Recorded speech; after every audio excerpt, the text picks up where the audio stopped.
Here we are once more. Uh, you look less disheveled than normal. Your kids are home today? Well, my son has a half day on Fridays, Oh, so I he's didn't know that. downstairs. Mine I did today work. too, but Yeah, I like keep my he doesn't kids in normally. a. No, well, apparently in Alberta, I discovered this the hard way when I forgot to pick up my son. But anyway, no, Fridays are half day. In Alberta for kids. Or until when? I think grade two is when that stops. Probably. I'd love to bring that back for the 40-something journalists set. Mm.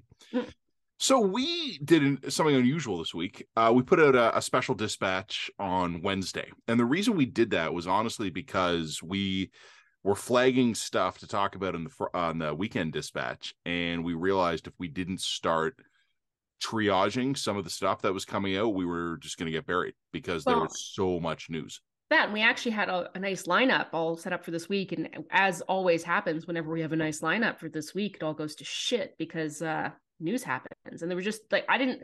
We had a couple pieces, but I'm like, I don't think that this makes sense to run in the midst of what's happening with all the China stuff. No, you were right, and our special dispatch did well. It was well read. I want to mention this. I don't even mean to say this as a lament. It's just something I find interesting. So the POEC report came out 2 weeks ago today. Mm-hmm. I spent about 5 days reading it because it's massive. Then I Just in spent time for it to become stale. So thank you. yeah, and it's incredible, right? Like I had basically finished reading the thing by like Wednesday of the next week. And then I spent a couple of days gathering my notes, and then I was out of town last weekend, and then I wrote my column. We ran earlier this week, and the column did well. It did Yeah. get like it was very well read. It was like way above average readership. So I still think there's public interest in the topic, but actual like news attention on it, it's gone. It's just Like gone. magic. It was Just like, last week's story, man. boy, we live in an era when the news. I think part of this is just because the size of the media is so small. Like everything that's left has to focus on breaking news du jour. There's no time to go deep on this stuff anymore. But boy, do we ever just etch a sketch stuff right off our memory. Yeah, that's true. Also, we're getting older, so maybe everything's starting to feel faster as we can see that our youth slipping away from us. That's really depressing. It's really depressing as a guy whose knee has been sore for 2 days for no reason. Is it time for the knee surgery? No, not yet. But it's I we had a big blast of snow earlier in the week, and I shoveled it, and then I was like, my arm's a little sore, and my knee's a little sore. I'll feel better tomorrow. No, I felt worse every day for 3 days, and I Yeah, finally woke up today feeling yeah. good. And there's 35 centimeters of snow coming tonight, so I don't even remember what the last week held for me. I've completely forgotten it already. It's just gone. to avoid. Well, I mean, I don't know. We talked about all the China stuff, I guess, in the emergency dispatch on Wednesday, but to the extent that it's worth making any comments kind of on the latest, the opposition parties, the Conservatives, the Bloc, and the NDP, voted together on a non-binding motion to have a public inquiry of some kind. It is non-binding, and only the executive can order an inquiry. So the Liberals would have to agree to this. It would have to come from cabinet. And I was talking to Mackenzie Gray of Global. He came on my radio show earlier in the week. We were just talking about that, and he goes, "It like the House can order the cabinet like by majority vote, but the Liberals could also make that majority vote a confidence motion. So like this is going to squeeze the NDP. So I don't know how the politics of this is going to shake out. One of the things that jumps out at me this week in my POEC dispatch, I had talked about Jody Thomas. She's the Prime Minister's National Security and Intelligence Advisor. And I wasn't impressed by her in my POEC column. And I don't mean that in any personal way, but like one of my themes of talking about the convoy is that the feds, not meaning the liberals, but like the federal government, that level of our constitutional order didn't perform well during the convoy, but that just gets overlooked.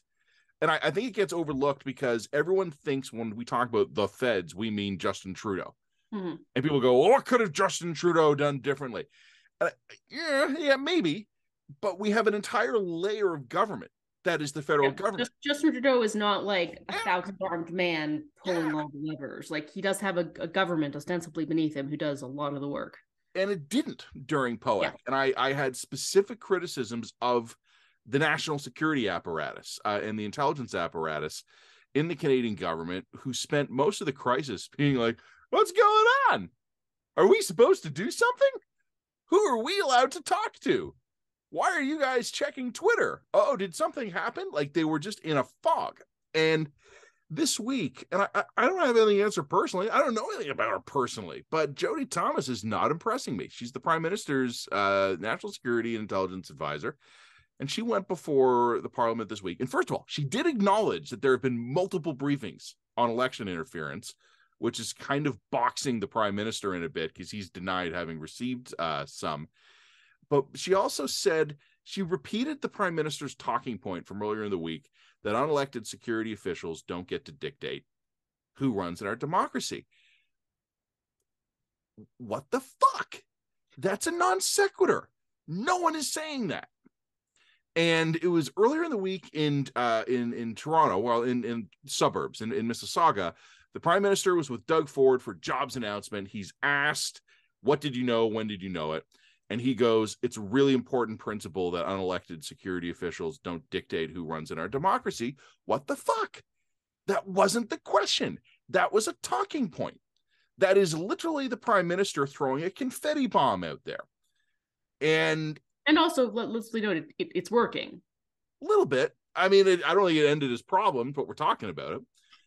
And you know what? Politicians get a politic. I get it. What the fuck is Jody Thomas doing repeating the PMO's talking points? Yeah. That bothers me. That worries me. Yeah. No one is saying, well, and also it's Jesus gets a veto. The PM gets a veto. The issue is whether or not he used it wisely. Well, the issue is whether or not he was briefed in the first place. Note that one of the big things that confetti bomb does is it fails to answer the question about whether or not he was briefed. Because he can't go out and say, yes, I was briefed by CSIS on Han Dong. I chose to ignore that briefing because I had good reason to suspect it was incorrect without admitting that you were briefed by CSIS and therefore have been lying for several months. And there is such an easy response to this, which was, we were briefed, we saw the information, we didn't think the case was made. Yeah. And you know what? That's a very reasonable response. Yeah. You know what I mean? Like that, and it would be a 24-hour story and it's over. But the problem is he's boxed himself in for so many months here on refusing to acknowledge that he and his team, or essentially senior enough members of his team as to make no difference, have been briefed on this. And if he hasn't been briefed on this, if senior members of this team have been briefed on this, but he specifically hasn't been, firstly, it's a semantic distinction. Secondly, it would mean that, bluntly, that the people who were technically briefed were being technically briefed ahead of him so that he could maintain deniability. Neither of these options is good. I'd have to go back and look at the timeline, but isn't that a lot of what happened with General Vance when there were the sexual misconduct allegations against him? Like the PM was sort of strategically kept unaware of certain issues, but while the PMO failed to act. Yes, it was, I know nothing about this, wink, wink, touch the nose. Sorry. And yeah, there's always going to be some of that going on, but this is why I say, like, the actual question about whether or not Justin Trudeau himself was personally briefed is almost, it's not super relevant to the questions that I have about this story, because the point is that senior enough members of the Prime Minister's circle were briefed that something ought to have been acted on or done. Nothing appears to have been done. God bless you. That's all right. We're getting into the realm of territory here where we're getting into like Clinton era Lewinsky scandal semantics of, exactly. Well, I wasn't briefed about this issue, but Katie Telford, just hypothetically, just throwing her name out, or other members of my staff was briefed about that issue. Like, if the Prime Minister's ultimate defense on this ends up being, maybe there was a briefing about this, but I wasn't there and it wasn't specifically, I don't know. I was don't know at a lunch. Skates on this. Like, the one thing I'll add, even talking to some of my liberal friends this week, and even watching my usual suspect liberal proxies for statements, it's not even convincing a lot of them. Like, I'm seeing a lot of reluctant, we should probably be taking this more seriously statements from pretty reliable liberals. You know what this reminds me of a bit? And I know you're going to laugh. You're going to say just, I'm a hammer and it looks like a nail. But when the gun control amendments came out in Thursday, remember I said to them, they don't know what they're doing. Like that was my immediate reaction. It wasn't, I oppose this. It was, where's their comms plan? And that is what convinced me they'd made a mistake, that they didn't have a comms plan. I don't see a comms plan here again. Like a lack of a comms plan, or it could just be panic, because bluntly, I mean, this is where we get into the whole conversation around elite capture and sort of the work that China has done to ingratiate itself among certain echelons of our political sphere, and not just liberals, by the way, not just at the federal level, but at the economic and the political level, and just elite level, essentially, of the country. If you really start to pull away of that, I don't think anyone really knows how deep or damaging it goes. I think that's the actual concern here. Right? Yeah. No, I would agree with that. And I hear you on that one, but for me, this is another data point I'm adding to my list of liberals in disarray. So, I mean, on liberals in disarray, a couple of other news points happened since we did the dispatch. One, at G20, Melanie Joly was rebuked by the Chinese for allowing these sorts of baseless rumors about Chinese interference to run rampant. There's a joke in my head that has been working its way through my noggin about the irony of a country that is known for selling underpriced consumer goods products that aren't quite what people expect when they open the mail, not quite understanding what they were buying into when they decided to go united front in Canada. You know what I mean? Like, there's, you know what I'm saying? Like, there's some kind of irony there, because once again, you saw a little bit of this with the Meng Wanzhou's thing, and the puzzlement by the Chinese about, why don't you just let her go? I don't get it. Like, what do you mean, rule of law? What a fucking farce that is. Just let her go. And again, you're sort of seeing it with Joly, this sort of subtle, like, why are you letting your media run out of control like this? Well, like there seems to, it's very uncouth. Yeah, it's very uncouth. I mean, rein them in. Yeah, rein them in. Bring the hammer down on those people. A couple of jail sentences will fix this problem for you right away. Like, the Chinese are very intelligent, they're very strategically wise, and I think that they actually have some strengths that we in the West broadly don't have, and I'm not trying to undermine them, but there really just does seem to be this consistent lack of understanding from the Chinese that some of the values that we hold to, even though we're not perfect in applying those values, we really do believe in them. And you can't just shut the media down. You can't just stop them from running rampant. Like, Melanie Joly has no mechanism by which she can do that. Like, there just doesn't exist. Autocracies and dictatorships never understand the democracy. No, and it's almost like it's like, yes, we know you have a free press, but really, you know what I mean? It's like, no, really. there's a limit to what can be done for them there. And I just find that fascinating, right? I find that really interesting. But also, to me, it was an interesting rebuke, because to me, it lends some credence to the idea that one of the reasons why Justin Trudeau presumably, allegedly, lied about being briefed in the first place was not because the dude was compromised, rather because the dude was trying to avoid another big diplomatic row with China. He just didn't want to piss off this country at a moment when Canada was trying to rebuild some kind of bilateral relationship. And, stories get out, big drama, and once again, we find our bilateral relationship strained because of what's coming out in the news. So I just find that really interesting. Global News kicks off Sino-Canadian War of 2023, which, by the way, I wouldn't like our odds in. No. Yeah, no, I think you're right about that. It's funny. I was watching, I've developed something of a habit over the course of the Ukraine war of watching, in translation, obviously, like Russian state TV broadcasts. And every once in a while, someone gets out there and like tells the truth. And it's just fascinating to see the look on all the faces of the other panelists. And in this case, there was a really good Twitter clip about this kind of happening really recently. That was just yesterday, where a guy was saying, we don't understand the West. Well, and we've underestimated their unity. We thought that they were going to collapse any day now. That would prove to be delusional, and we could lose. Yeah, and bingo. It's the exact same clip I was thinking of. And the comment he made that I thought was so smart was that they can smell that we're losing and they want to win. Like the West wants to win. And all the other panelists were like, but the decadent West is weak and corrupt. And we've like, and he's like, no, we look weak right now and they want to win. Yeah.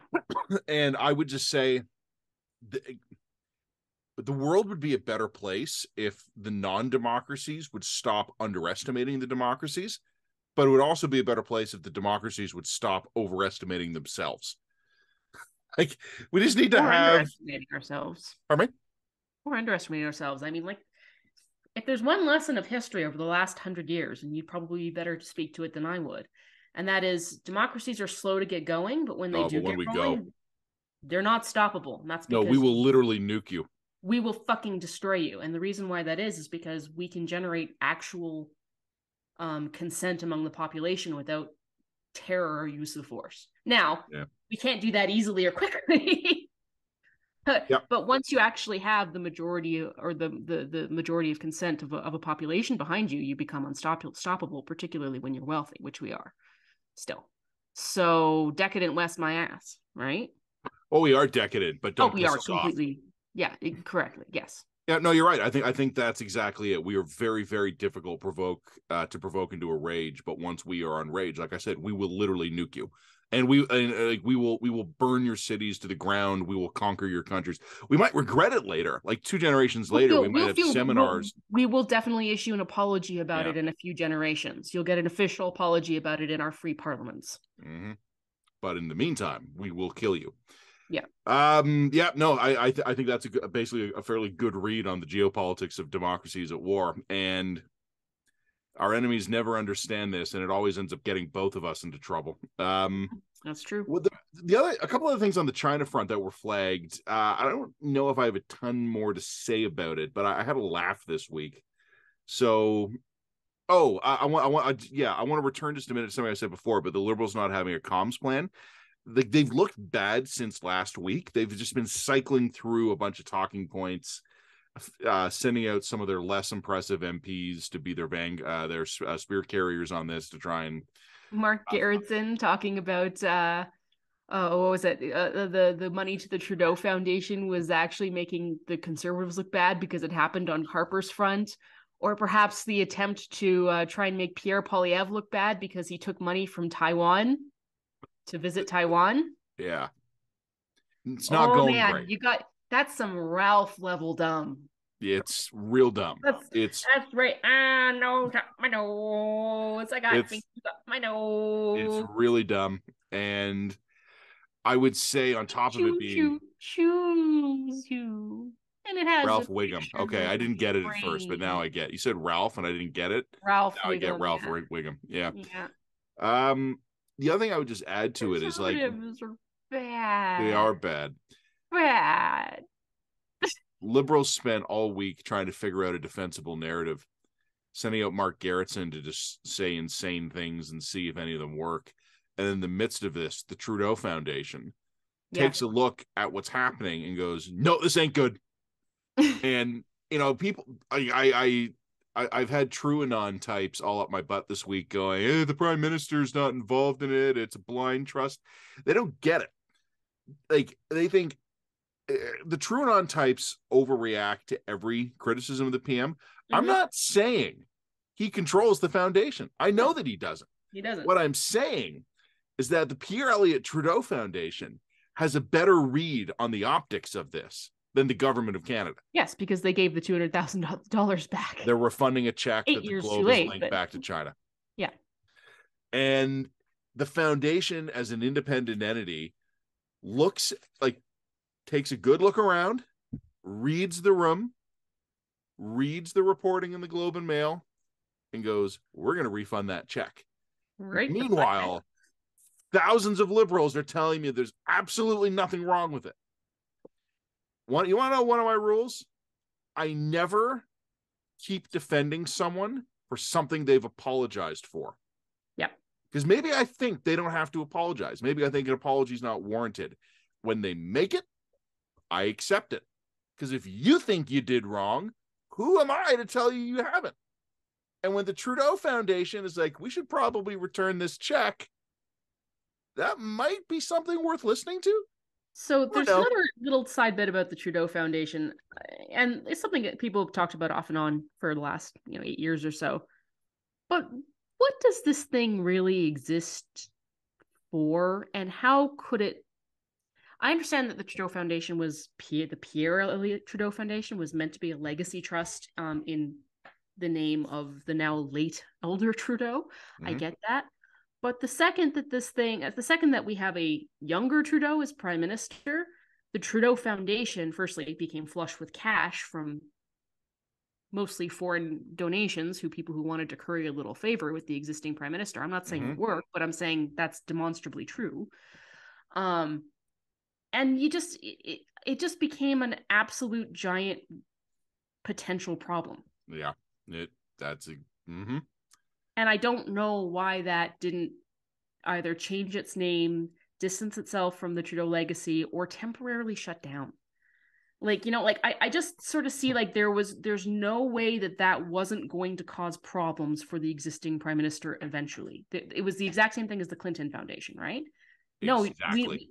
we Yeah. know that the Clintons are not personally profiting off the Clinton Foundation, but the Clintons don't need to personally profit off the Clinton Foundation. They got plenty of money. What they want to do is establish a legacy. And if an X number dollar check to the Clinton Foundation gets you some face time, we got some potential conflicts and problems here. And the Trudeau Foundation runs into exactly the same issue. And this whole Chinese donation, even though it's a comparatively small donation, and it's not a huge donation.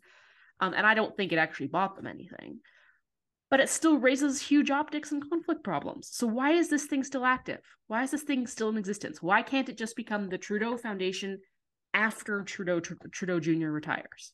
You and I I are both veterans of Postmedia. We've both spent part of our professional career at Postmedia, which is owned majority stake by an American hedge fund.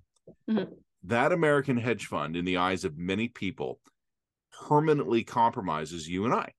There's the assumption that because there's an American owner in there somewhere, that you and I are just puppets who are issued talking points that we dutifully recite because we are drones controlled by right-wing I mean, Americans. the chip they put in your head is really hard to get out. Let me tell you, And I've it's tried. compelling. Those exact same people, in many cases, the exact same individuals, will never understand why a multi-$100,000 donation to his daddy's foundation may put the To prime build a minister statue, to build of a G7 country in at least a perceived ethical conflict. Yeah. It's like there's just this complete gap in understanding. And I agree with you. I don't think the prime minister's compromised. I think he might be in some political trouble. Like, I could believe that some stuff's going to come out that's going to be politically embarrassing for the prime minister. I don't believe he's a Chinese asset.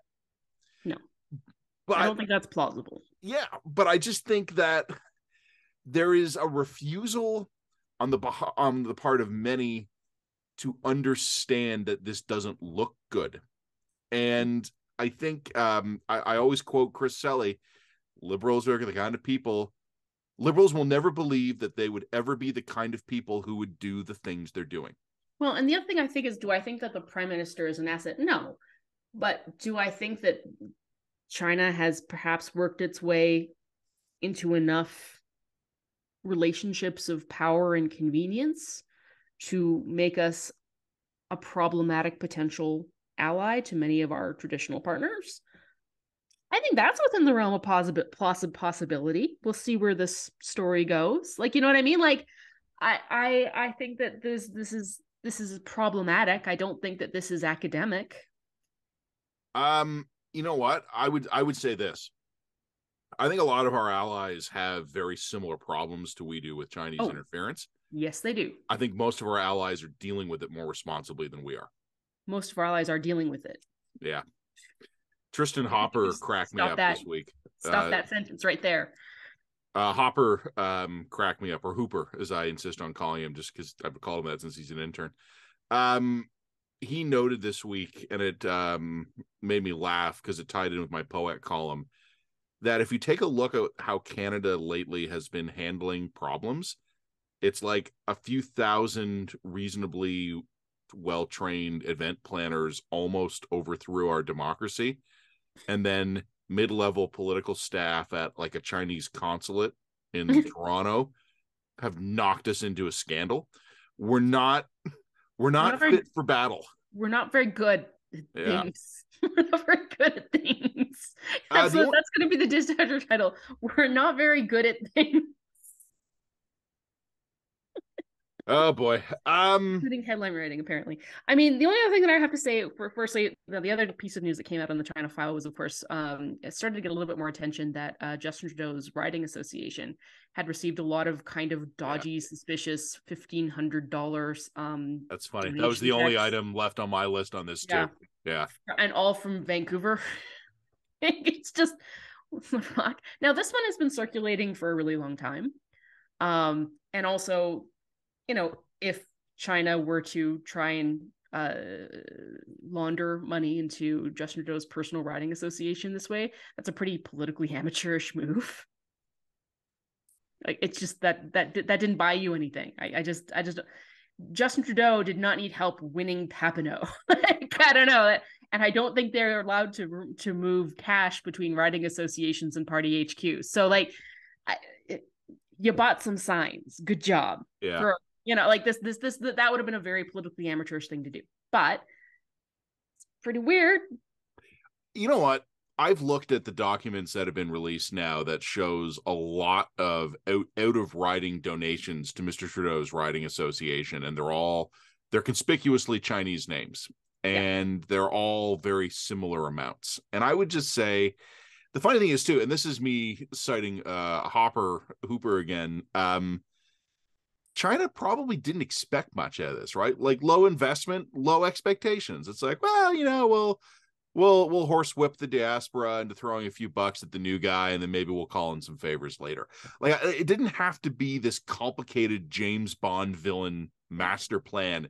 And here's how we shall compromise Canadian institutions. It was, hey, it looks like this guy's going to win, so let's just basically pull some strings and throw a few bucks at his dad's foundation. We'll make sure his riding gets a bunch of donations. This might not even have come from China, the mainland, at all. This might have just come from, like, there was some Chinese organizers in Vancouver who encouraged a bunch of people who were in his networks to donate money to Justin Trudeau directly.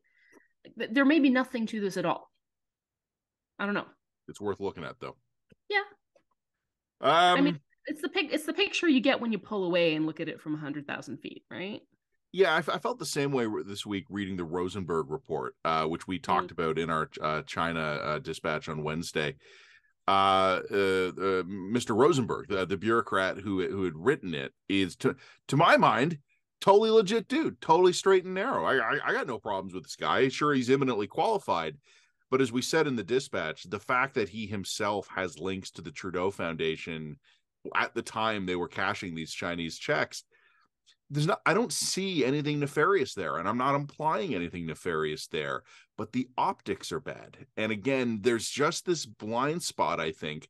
The very same people who think you and I are tarnished for life because American investors once held a large stake in a company I work for will not see the problem in the guy writing about China's electoral interference in Canada having been the head of the Prime Minister's daddy's foundation accepting Chinese money. Well, there's just a disconnect there about the optics. And I just think the liberal supporters and some partisan liberals themselves, Selly has it right. They just cannot believe they would ever be accused of doing the things they're doing. Well, but then there's optics, and then when you pull back, you see there is a pattern here. There are patterns of behaviors. There are patterns of movement of cash. There are patterns of people. And the problem with this is that, you know, patterns aren't facts. And it's really easy to fall into conspiracy theory territory where it's like this person, this money went into that person, and blah, blah, blah, blah, blah. So you don't want to overstate it. And I think that we should state again, we've been very clear about this, and I think most media have covered this, have made this point very responsibly, and that is there is no evidence that the Chinese interference was successful in actually changing the outcome of the election. I would even say at the end, there's evidence to the contrary. Seems to have been a solid election. It was a solid election, but there may have been some evidence that a couple of ridings maybe changed hands, but none of it was enough to actually change the outcome. So like, let's just get that right off the table. I think I just think that's emphatically true so far from what I can tell. But there's patterns of what I've mentioned before of elite capture here, increasingly insular Ottawa elite that are broadly connected to the liberal diaspora, but not exclusively the liberal diaspora, who are economically or politically attached, connected to, interested in Chinese interests in some vague way. And I think that there's now, when you pull back the scope of it, you do see these sorts of consistent patterns that does suggest that it's not just a one-time thing where Chinese influence is try to sway the outcome of a single election. There has been an ongoing, years-long campaign by the Chinese government to ensure that their interests are represented fairly or unfairly in our democratic processes, and that's worth paying attention to. You've gone mute again. Yes, I am on mute. You and I are directly aware of how much Chinese money has influenced Canadian lobbying and communication companies. Yep. And it's all very legal, but like when China is considering perhaps some kind of investment in Canadian natural resources, their lobbying team and their communications team is lavishly funded. And there's nothing illegal about that. Like that's soft power. Like that's what we talk about. We talk about soft power sometimes. And it's what the West does in other countries as well. God, so, of course. This is just what it is. I just think we in Canada, I don't think we're facing any unusual threats from China on this front. I think what we are is unusually incapable of defending ourselves. I think we have a very weak immune system.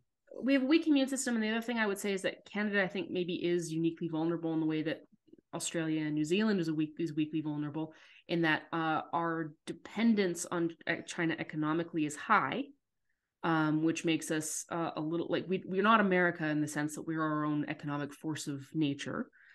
Our dependence on America is so high that if we want to diversify, China's the obvious go-to. And we're a Western country that has a say in the Western world. And if you're a country like China and you want to have more power within the Western world, we're an obvious target, right? Mid-tier powers are an obvious target for China in a way that America, they couldn't do or wouldn't do many of the same things they're doing to us in America, right? Like firstly, America has a much stronger immune system than we do, ironically.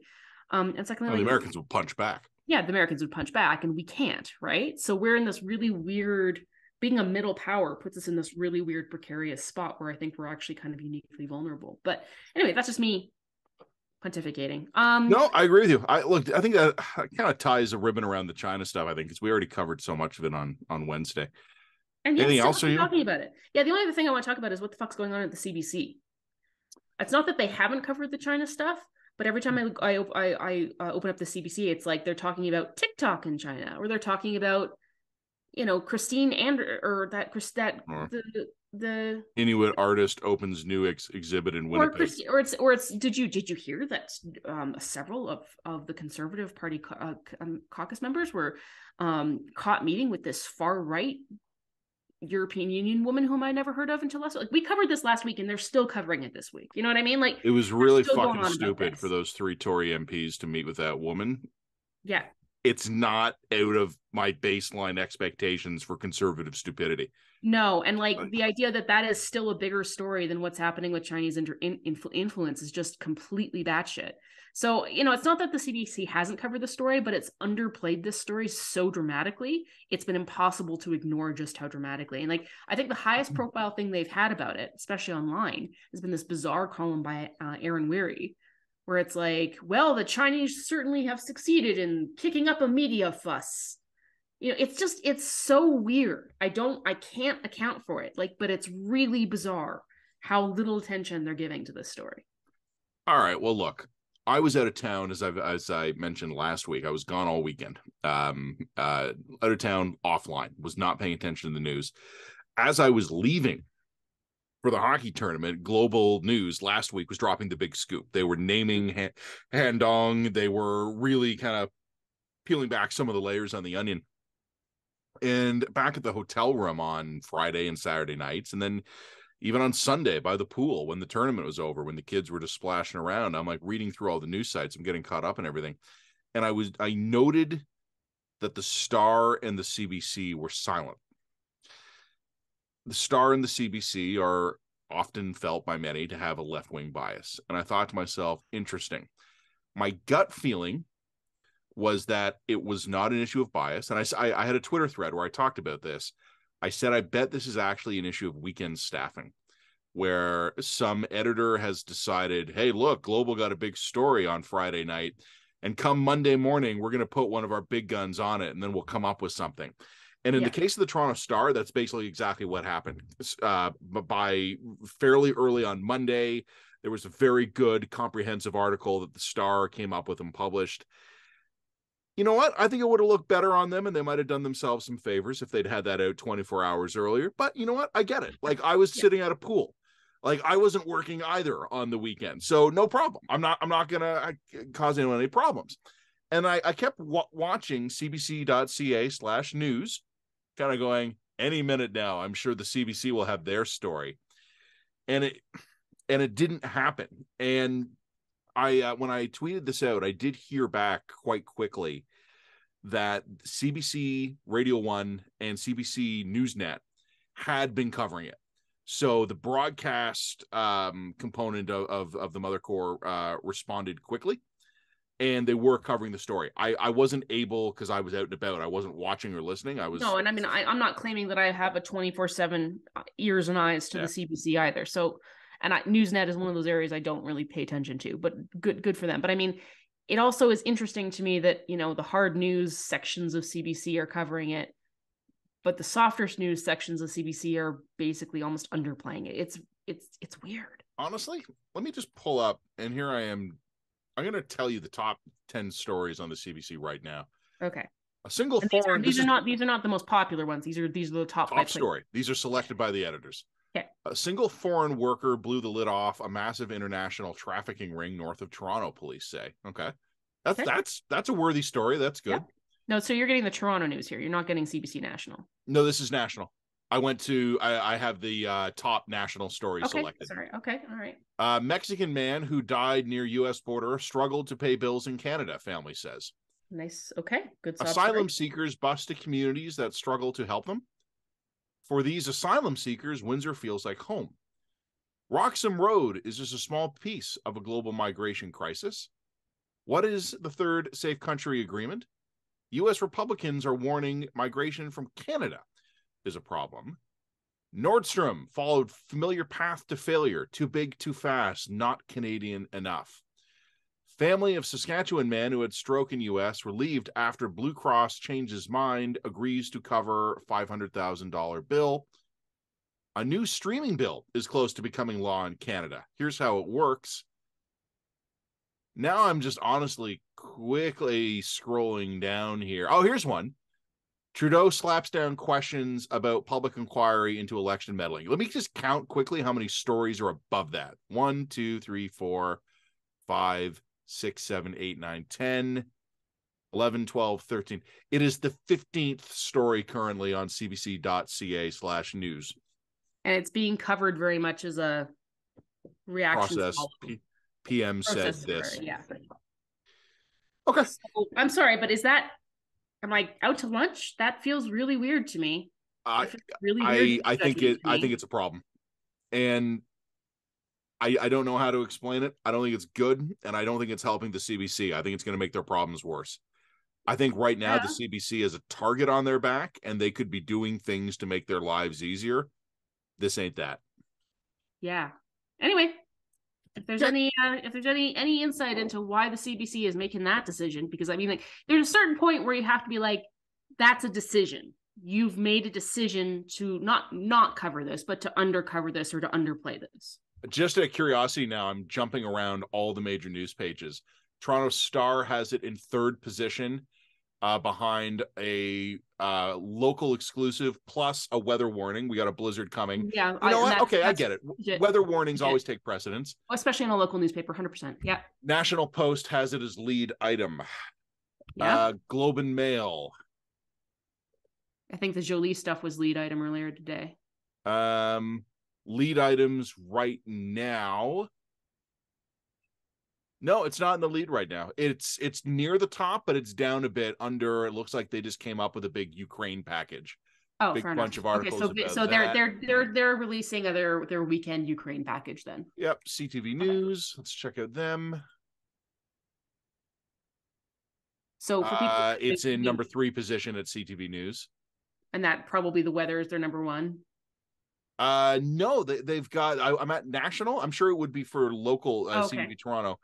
It's the Nordstrom closure, which is kind of a weird choice. No, Nordstrom, I think it's a weird choice, but Nordstrom is actually a major breaking news story. There's 2,500 jobs attached to it. It's a major prestige brand. I could justify it at this point in the scandal.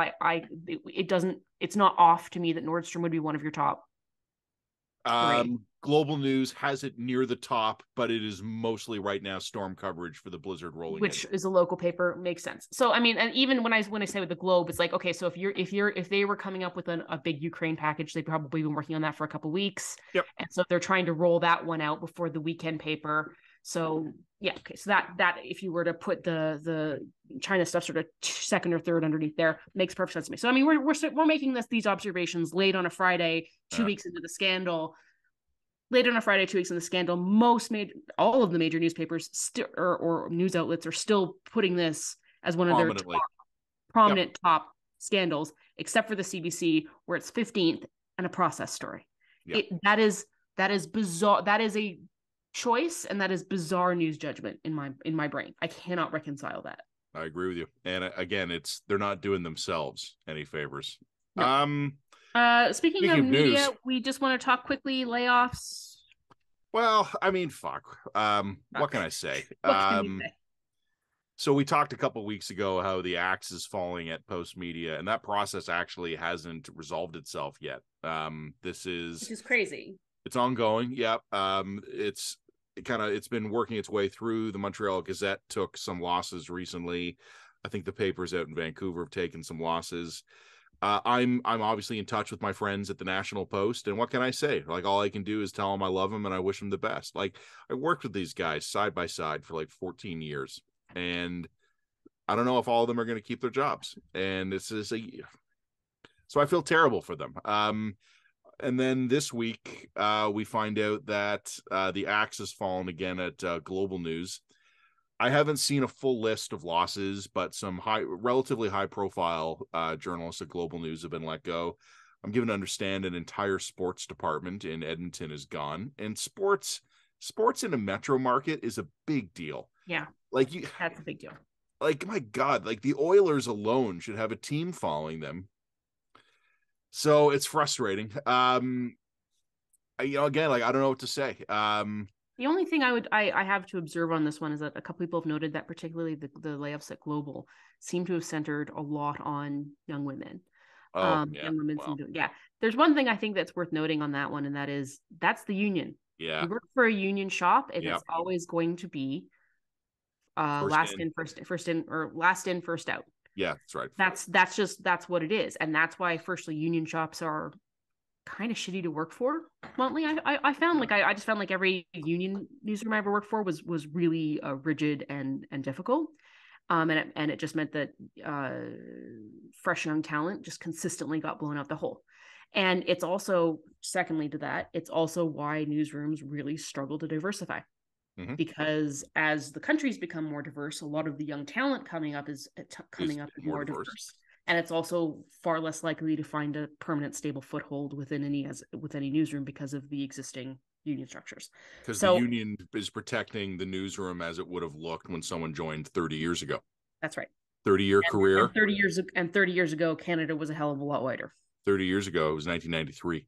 Yep. So this is one of we've talked about this quite extensively, but you're seeing this in real time, how this actually plays out, and it sucks. It's awful, and I feel very bad for everyone who's laid off, and this is why we don't work in newsrooms anymore. in the early 90s, you were probably starting to see, I won't call it gender balance, but would have been seeing a lot more women joining the media, but it would have been overwhelmingly white. Oh yeah, absolutely. Overwhelmingly. And then every bit of progress we've made in recent years to have more representative, more diverse newsrooms, every time there's a culling, the newbies go. And of course, the cullings are now exponentially growing on themselves. The culling grows on the culling, grows on the culling, grows on the culling. So now you're starting to eat into people who were probably hired 10, 15 years ago. You know what I mean? Not, like, it's just... not only that, yes, but I will also add, where are these people going to go?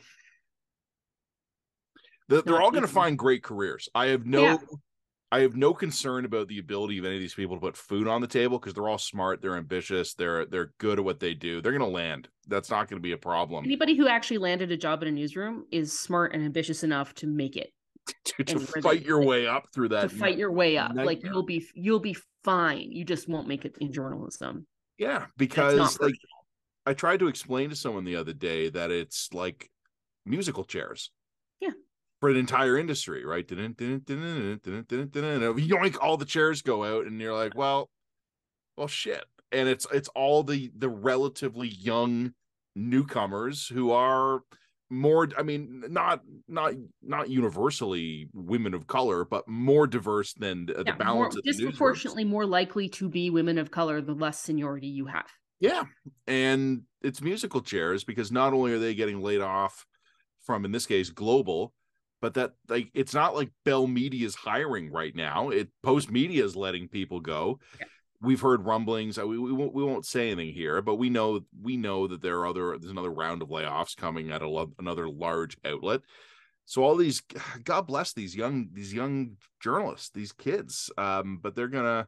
I'm at the age now where everyone in their 20s looks like a kid to me. I know. Aren't they so young and sweet? These kids are going to get their resumes burnished up. They're going to get their portfolios ready, and they're going to start sending them off to all the legacy news outlets in the country, which are in the midst of preparing their own next round of layoffs. I mean, the horrible thing in all of this is, and this is why I just find it so depressing, is that if you can manage to cling into this industry by your fingernails for 10 to 15 years, the whole career outlook just radically changes for you. Because if you've made it. Well, yeah, but I mean, if you can get to our age and still be in and still have a resume, like, we can have jobs where we want now, because there's comparatively large amounts of demand for mid-career talent. So people who you don't necessarily have to train, people you can put into an editorial position, people who have news judgment and experience. You know, there's jobs available at that tier, but you have to cling in by your fingernails for 10 to 15 years, and most of our peers haven't. They just haven't, right? Like, very few. Over the last 2 years, I've had two job opportunities. I'm not going to say offers, because I never had paper put in front of me, because in both cases I shut them both down very quickly. I said, no, I'm not interested. But I've had two opportunities presented to me that would have brought me back into the legacy media in very senior roles, because I have enough experience now, but I'm also young enough that I can actually still be brought into a senior role. Yeah. And I'm not a dinosaur on the way out yet. I'll get there, but I'm not quite there yet. And I just wasn't interested in doing that, because I'd rather focus my energy on building something new than managing the decline of something old. Yeah. But no, you're right. And the problem is it's Hunger Games for the young ones who are never going to have the chance to get enough skin in the game to ever be offered the kind of jobs that come my way every couple of years. Well, they will. Some of them will. A few. Yeah. But you're really running on a 90-10 rule here is what I'm for every one that manages to stick around, 9 are going to wash out. Or they're just not going to wash it. That's a terrible way of putting it. They're going to do the smart thing and take a better paying job in any other field. All right? Oh no, some of them will wash out. And I'm brutal about this. I tell young journalists, take care of yourself. Like, get out. But people who join this industry, as you say, and if you make it into the newsroom, you've got stars in your eyes and fire in your blood, and you're a true believer, and it just eats you and it spits you out. And I just can't. Like, honestly, I did my time in that trench. Left seems like it was more than 2 years ago now since I pulled the plug and left traditional legacy media in any kind of full-time position. 2 opportunities to go back, and it's just, no. Like the idea of it sours my stomach. Can I point out I have not been offered 2 opportunities to take on highly senior roles at mainstream media, Matt. I had more managerial experience than you did. That's just everyday sexism right there for you. It's that also, plus that I have more managerial experience, because that's where the opportunities are. Plus, I'm also disorganized as shit, so that's probably working against me. I have no capacity for diplomacy. I was going to say, we start the podcast video by you pulling your hair over your face, like six HR talent spotters to scratch your name off the list. Anything else on the list today? I mean, it's kind of a depressing place to end it, but I mean, we're going to talk about the teacher in Oakville with the giant tits, but you know what? I think that probably is where we do need to end it. Also, remember when we were shooting down UFOs? That was great. It was great. I missed that. We need more of that back. Missed that. We need more UFO shooting down. Okay. Yeah, the Oakville teacher is interesting. The more you're thinking about it, I'm just looking at the clock here because I gotta go. No, I gotta go. Like, we don't have time to talk about this, but let's noodle this one and see if we want to come back to it. All right. Yeah. Okay. Sorry, everybody at Post Media and Global. It sucks, and we feel you. And we'll work out who's gonna write what later. Yeah. I gotta go do Blizzard prep. You know, it's cool though. My on Saturday mornings, I have an oh my god o'clock hockey practice for my son. Canceled. The storm's going to be right through the night. I get to sleep in on a Saturday. That's very nice. It's rare. All right. Thanks, Jen. Thanks, everybody.